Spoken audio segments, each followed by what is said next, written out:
All right, welcome back to the Conviction Fiction Podcast, where we talk about real lives, real stories, and the relentless pursuit of second chances. I'm your host, Antoine Rivers, and today we're diving into a topic that sits at the heart of reentry and redemption. That's parenting from a distance. Now, whether you're behind the walls trying to stay connected, or you come home and are working towards rebuilding those family ties, well, this show is for you, because parenthood doesn't necessarily stop at incarceration.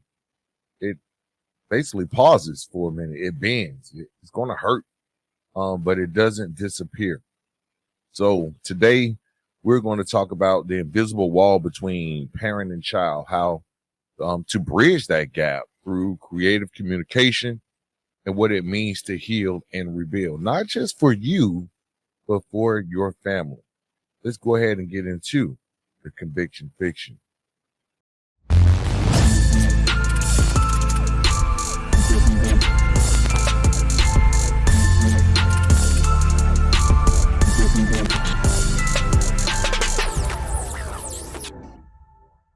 So before we get into this parenting episode, I think it's very important to understand the impact of incarceration. Incarceration builds a wall, not just the ones made of concrete and steel, but invisible ones that cut through hearts and homes. When a parent is locked up, the sentence doesn't just belong to them. It ripples through the entire family, especially the children. Children often don't understand why their parents are gone. Some are told that their mom or their dad, they went away, or others are shielded from their truth entirely. Either way, that absence becomes a weight, heavy and confusing.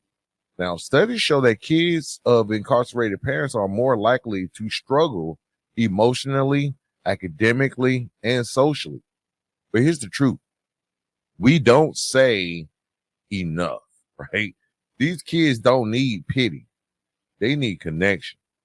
Too often, society assumes that incarcerated parents have given up on their families, that they don't want to be involved, that, they just don't have the time, which is ironic because they were sentenced to time, but that couldn't be farther from the truth. Most parents behind bars think about their kids every day. They carry the guilt, they carry the shame, they carry the love and the longing like a second sentence. I mean, they're parents at the end of the day. And I'm talking about the responsible ones, because some, let's just be honest. And I give it to my returning citizens all the time, bro. Like, you have to do your part. I'm not on here looking for sympathy for those people that don't take accountability and they don't take responsibility like they should. But the issue for this show, the issue isn't the desire to connect. It's the system and circumstances that make connections sometimes difficult.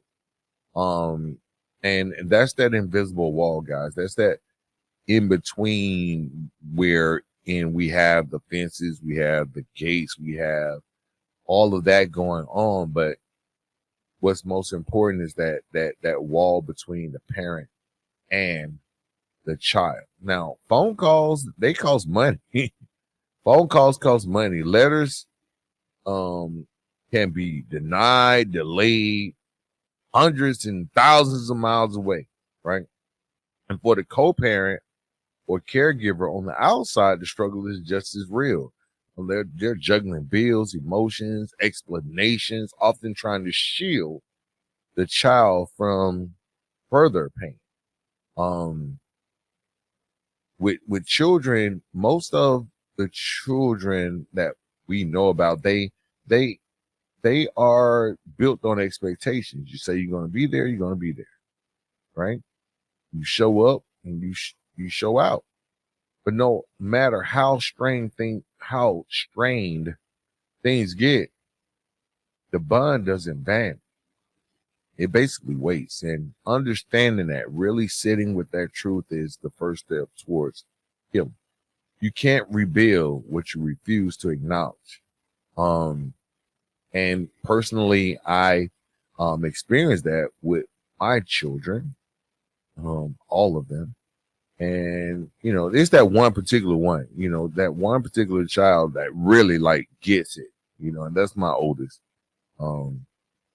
She gets it.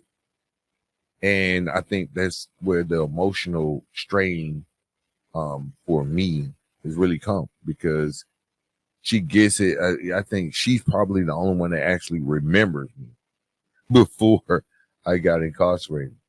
And parenting from a distance starts with accepting that you are not there, accepting what's been lost, but also believing in what can still be found. I just believe like you have to bridge the gap, bro. You have to bridge for my brothers and my sisters out there. You have to bridge the gap.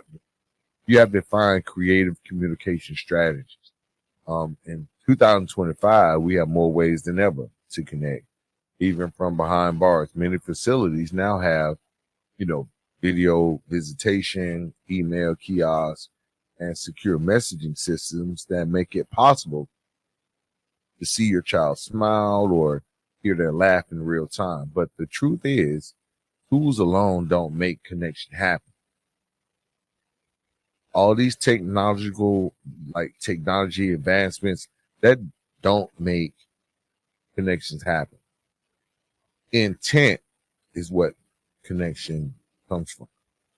Connection isn't just about contact. It's about meaning. If all you have is a letter, make it count. Don't just write about daily routines or the weather, or you want to ask your child questions like, what made you laugh this week? Or what's something new you learned this week? Or what do you want to be when you grow up? You have a lot of those parents that are incarcerated. And I learned this, during my time. You can't ask closed end questions. You can't ask yes or no questions. You can't do that. Like, how you feeling? Okay. Did you have a good day at school? Yes. It's like a closed end questions. Like you got to ask those questions that invite conversation. Those questions that invite imaginations, like that remind your child that their world still matters to you, even if it's from miles away. Letters can become time capsules, bro. Holding words of affirmation, apologies, and stories that a child can return to whenever they need to feel love. And I like to think like that my children were able to get those letters, and hold on to those letters even now. And remember, guys, kids don't always remember the details. They remember how your words made them feel. Be intentional. Write with honesty, humility, and warmth. Like if that's all you have, is a letter, you want to make it count. Don't just write about that regular stuff. I think that's it. That's very important. You got to write with warmth. For me, I think that, apologies, and I guess this episode is more so geared for those people that are still incarcerated, right? If you're incarcerated, you somehow listen to the podcast or whatnot, I think this episode is for you. Because we want to have transparency, and that transparency with your child. If you are incarcerated, it doesn't weaken your role as a parent. It actually strengthens it, right? It teaches accountability, growth, and resilience. For younger kids, creativity goes a long way. Like, draw pictures of your favorite memories, or make up bedtime stories together through the mail. For teens, it's about trust and space. Like, they might not want to write back. They got these cell phones and video games and reels and all that. But you got to keep writing anyway. Consistency builds safety. Safety builds communication. So Video visits are another lifeline, a chance to make presence real again. You want to prepare them like you would prepare for family time. Just not a formality. You want to smile, breathe, and listen if you are fortunate enough to have video calls with your children. Let your child lead the moment. They want to talk about school, sports, or a favorite song. Let them do it. They just want to sit in silence and look at you. That's completely fine too, right? Because sometimes the most powerful connection comes from simply being there.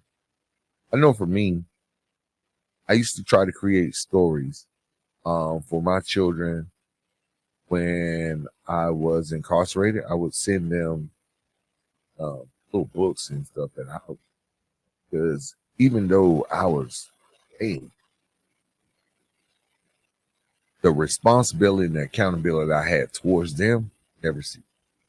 Thought about them every day, right? And when you're talking about years and years and years, if you are really intentional on creating a relationship with your child, then it's very important to take those daily steps and to recognize and acknowledge that you are not a part of their lives right now. And so you got to make your way in the most subtle and most uh, creative way that you can. And when you have those visits, bro, when those visits end, um, even with video calls, if they come see you, send a follow-up message, something small like, "Hey, I love seeing you today," or, "Man, I'm so proud of how much you've grown." Those little affirmations echo longer than you might think. For the caregivers, people out there that's helping maintain that bond, um, you guys are the difference, like between the child and who carries that shame and one that, that child who doesn't quite even understand, right? You're that difference between the child who carries shame and the child that's going to carry strength. Like encourage your kids to draw pictures, record voice notes, or send those handmade cards. Let them express their emotions freely, the good, the bad, and the uncertain, because these acts don't just feel the silence that comes from a parent that's incarcerated. They become a shared language of love when you do those things. Because the truth is, no system or circumstance can stop a genuine connection. I was just having a conversation with a couple of friends and family over my wife's birthday. Shout out to my wife. Her birthday was recently. But we were talking about like how systems sometimes can stop a connection. When you get judges and child support and all this other stuff, it can stop a connection. And when you have caregivers or people that are looking out for your children while you're away, they are that connection, right? No system or circumstance can stop a genuine connection, and caregivers are that bridge. Now, it may be tested, delayed, or distorted by walls and rules, but connection cannot be erased. Parenting from a distance, parenting from a distance requires patience, creativity, and faith that each word, each call, each act of love is a thread weaving your family back together somehow. So keep writing, guys. Keep writing, girls. Like everybody, keep writing because you just got to show up, even in the smallest way. Those small gestures, those moments of reaching across the distance are what transform the time apart into a foundation of hope. Um, Now, if you are about to get out, you're about to like set the stage for coming home. So you want to set it for success. And I have a lot of experience with this because I had to set the stage for reentry. Now, coming home isn't the finish line. It's the start of a whole new thing. If you get out and you are parenting or you had kids, This is where it starts. And then when the family is involved, this chapter can often have a mix of joy, fear, and uncertainty. For those who have been parenting from a distance, reentry isn't just about finding a job or house. We know that. It's about finding your place again in the lives of those you love and doing so with patience, humility, and grace. Children change. Time changes them. They grow taller, form opinions, they develop habits, and sometimes build walls of their own. So for the parents coming home, they often imagine picking up where things left off, but that's rarely the case. You're stepping into a space that's been held together in your absence. That doesn't mean you're unwanted. It just means you're re-entering a rhythm that's already been playing without you. So the first step is conversation.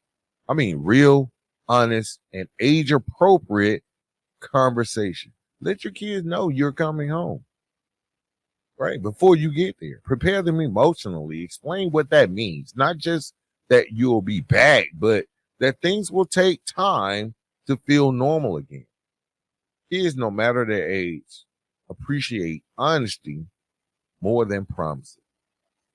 Tell them, hey, I'm still learning how to be better. Or, I don't know, I can't wait to show you who I've become or who I really am. That kind of vulnerability creates safety, and safety is the soil where trust grows. Most facilities nowadays offer like family reunification or parenting programs designed specifically to help bridge that emotional gap before release. And you know, they teach them communication, those soft skills. They teach emotional regulation and realistic goal setting. Take advantage of those opportunities. You're not just checking boxes for parole, you're preparing for one of the most delicate transitions of your life, right? This is for my parents out there that are locked up or in reentry, and they want to form that connection with their children.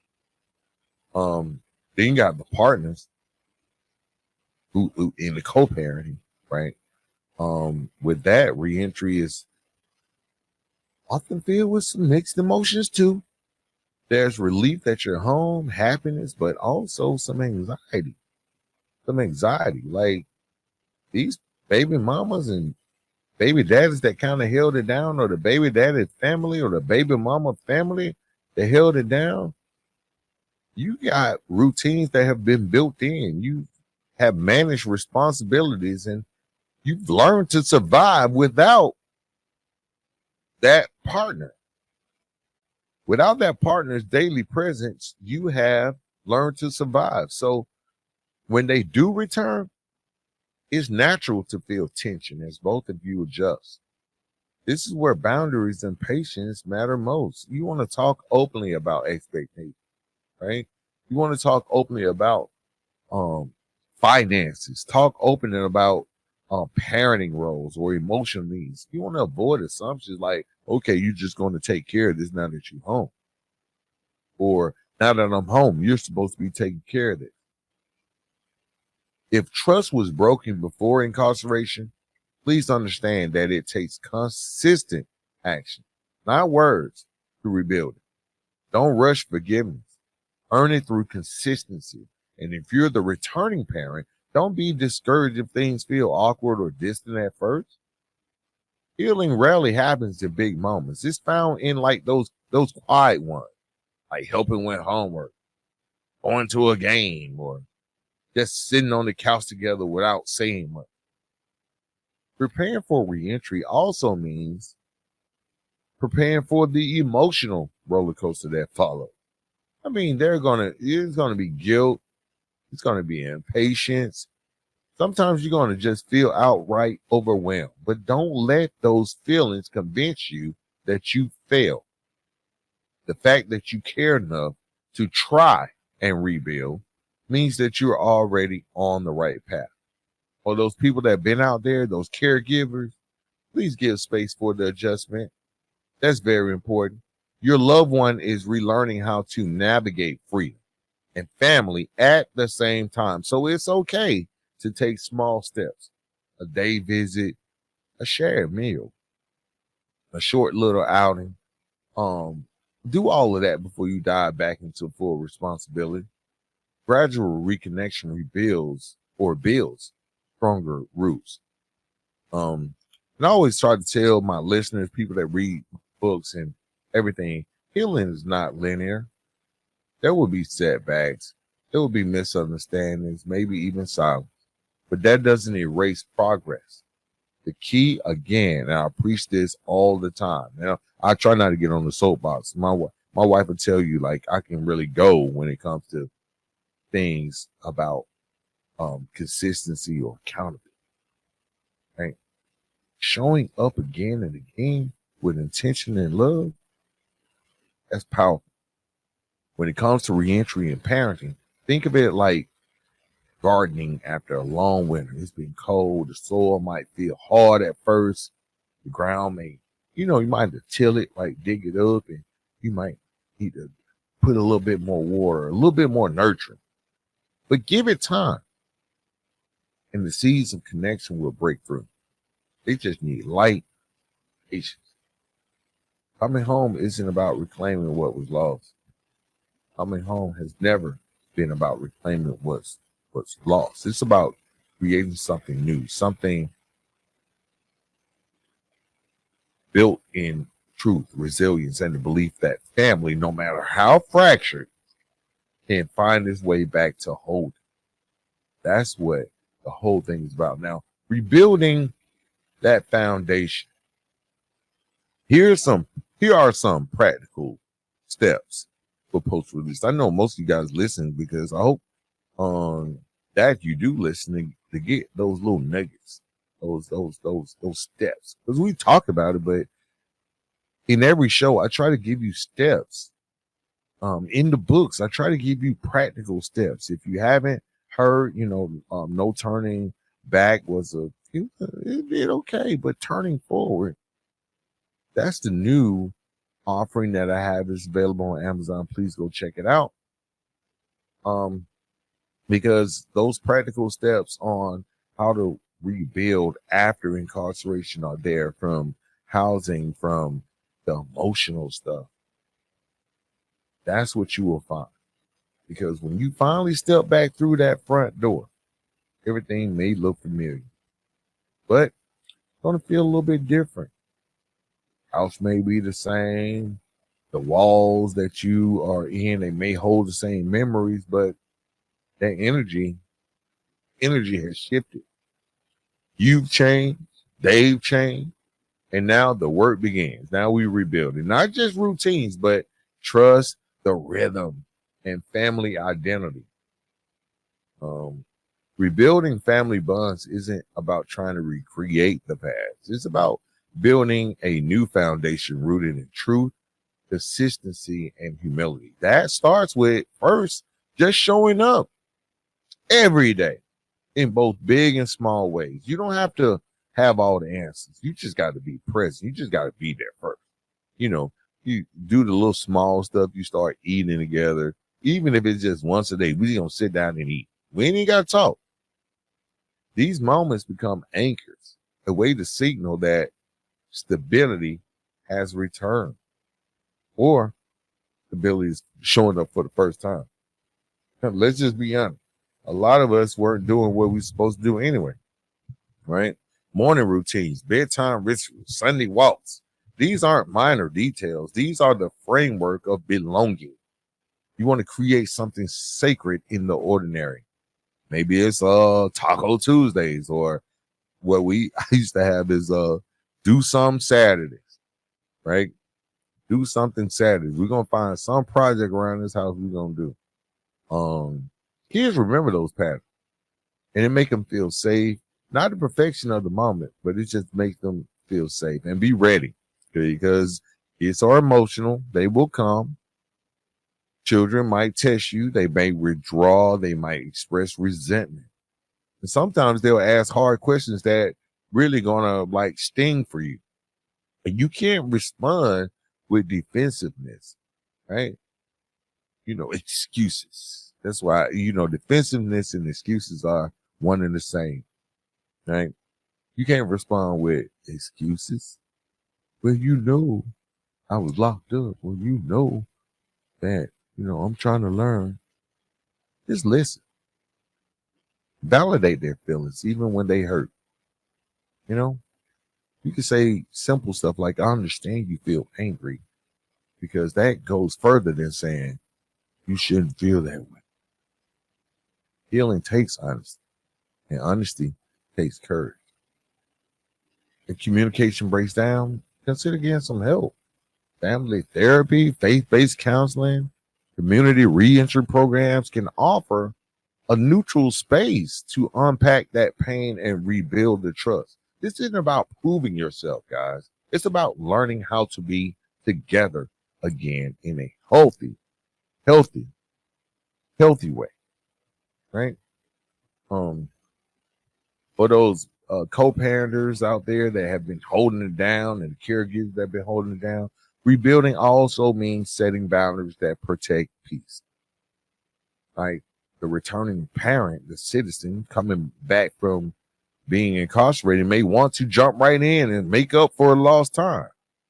But reintegration works best when responsibilities are shared gradually. You can't just come home telling us what to do. You've been gone. We want to let everyone adjust at their own pace, especially when it comes to like financial stress and job hunting, parole meetings, and emotional fatigue. They're going to compete for your attention.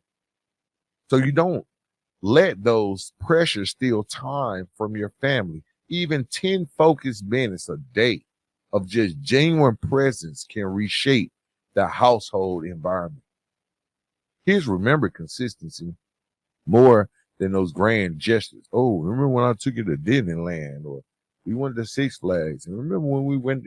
They want consistency, bro. And when progress feels slow, celebrate those wins. Laugh at dinner. A hug without hesitation. I have my own stories of, what that looks like. I can remember a laugh that we were outside and we were playing volleyball, and something happened, and it was like the most joy-filled place for me and my family. Right? It's those moments. And it's like those inside jokes, right? We can recreate inside jokes. And it's hard to create an inside joke when you finally home if you are not ready or consistent. Right? A phone call that ends with I love you instead of why we always going through this. These moments are the markers of forward motion. So for my parents that are coming home, man, remember, your role is not to erase the past, but to honor the lessons that it taught you. Apologize when necessary, but don't live in shame. When you have just apologize when necessary. Hey, look, I wasn't there, but you can't live your life in shame. You want to use your experiences as testimony, not some tragedy. Show your children that accountability and growth can coexist. It's also important to rebuild the trust within yourself.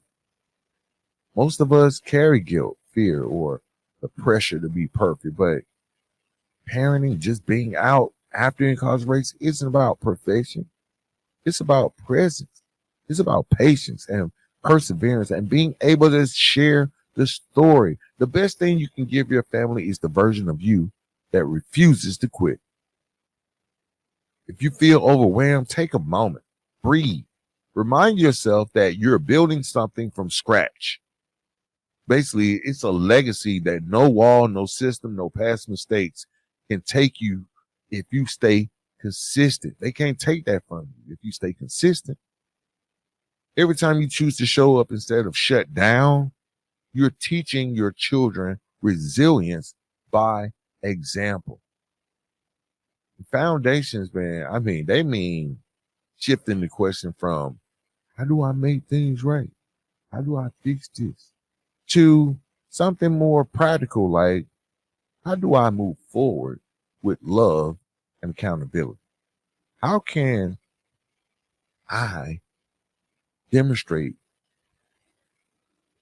the steps that I've taken to get where I'm at without coming off as being an asshole or coming off as being, shunning responsibility? How do I move forward with love? Because forward is where the healing happens. Turning Forward is the new book that is available right now on Amazon and wherever you get your favorite books from. I recommend Amazon. Go check it out. Because it's basically it's a handbook. I put a lot of work and effort into this book because it's more than just a memoir or me just talking. It's more of a hands-on workbook that you can use in order to make this reentry process a little bit easier.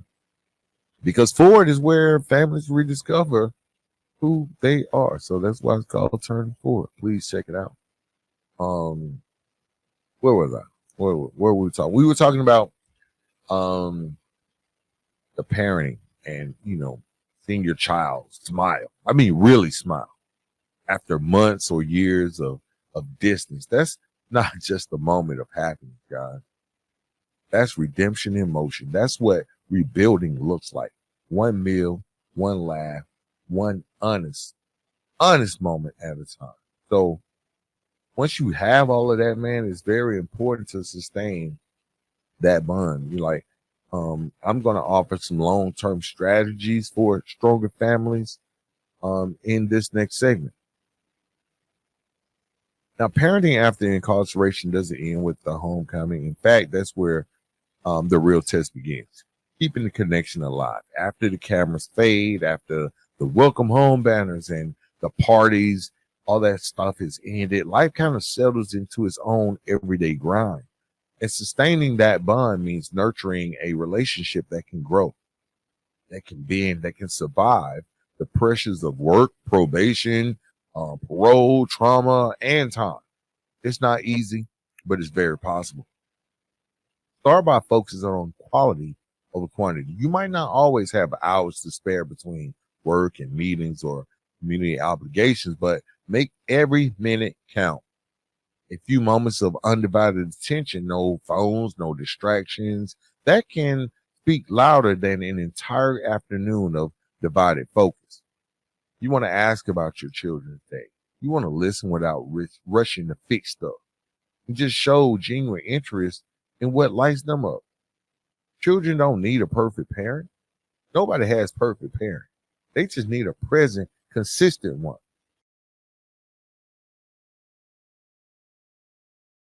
So be intentional about communication.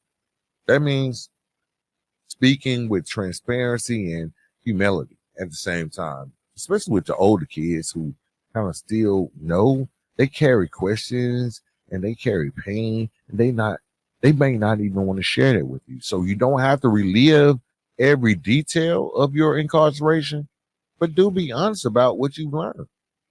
Share your journey in a way that turns your past into purpose.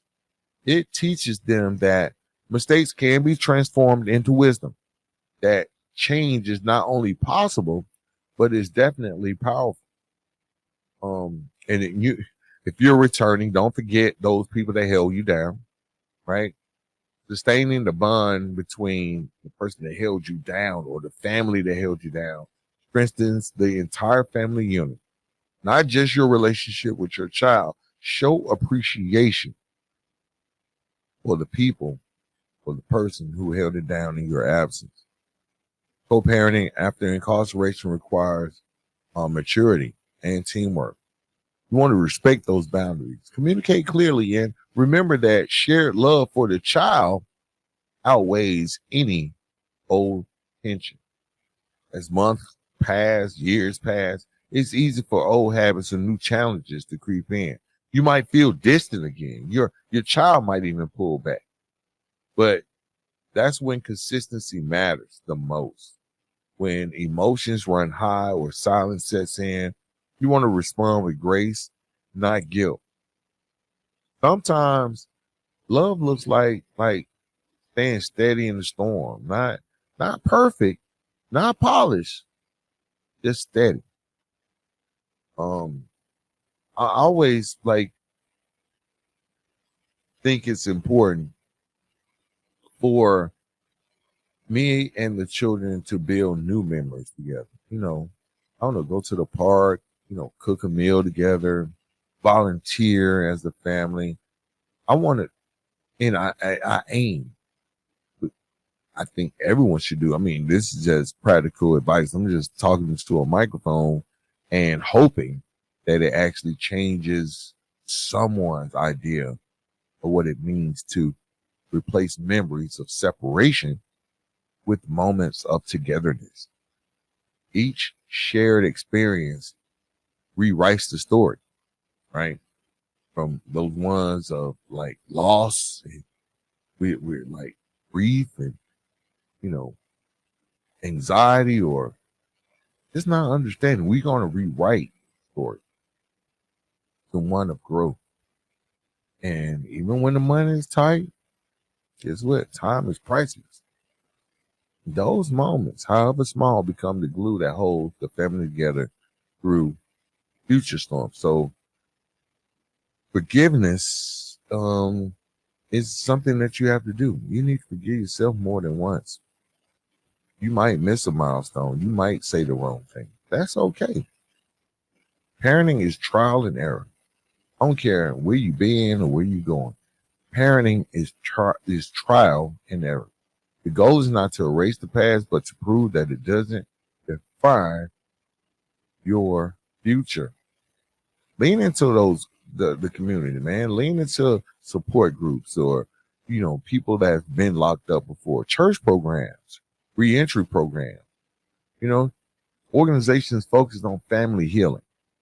Being around others who understand this unique journey can lighten the emotional load. No one builds or rebuilds alone. No one should have to rebuild alone. And as time goes on, boy, you guys will, learn to keep the focus on love and accountability. Love that says, I'm here no matter what. Accountability that says, I'll keep growing because you deserve my best. Right? Together with those accountability and honesty, it forms the foundation of legacy, the kind that outlives the pain and tells the next generation that redemption is real. You may never get back the years that were lost. Matter of fact, I know you won't. You won't get back those years that were lost, but you can fill the years ahead with purpose. You can become the kind of parent who teaches by example, not by perfection, but by persistent and consistent action. Okay. Now, I'm going to say this at the end of the day, sustaining a bond isn't about holding on just because of fear. It's about letting go, like breathing, evolving, and showing up day after day.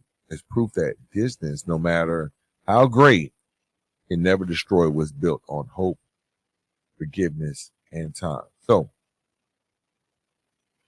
parenting from a distance, man, like, here's the thing. You come home and you thought you was away. It's going to be a distant connection. It's like it's going to be a break, even when you're there. It's one of the hardest parts of incarceration. It's also one of the most powerful opportunities for redemption. Every letter, every call, every moment of honesty, it becomes a brick in the bridge back home. So, you guys listening, whether you're still inside, just getting home, or years into your second chance, know this, man. It's never too late to rebuild. This has been The Conviction Fiction. I'm your host, Antoine Rivers. Thank you for tuning in. Don't forget to check out my book, Turning Forward. Or if you haven't even read No Turning Back, go get that one too. I want to just thank you guys for believing in the power of change and walking this road of restoration with us. Until next time, stay patient, stay present, and keep changing the narrative.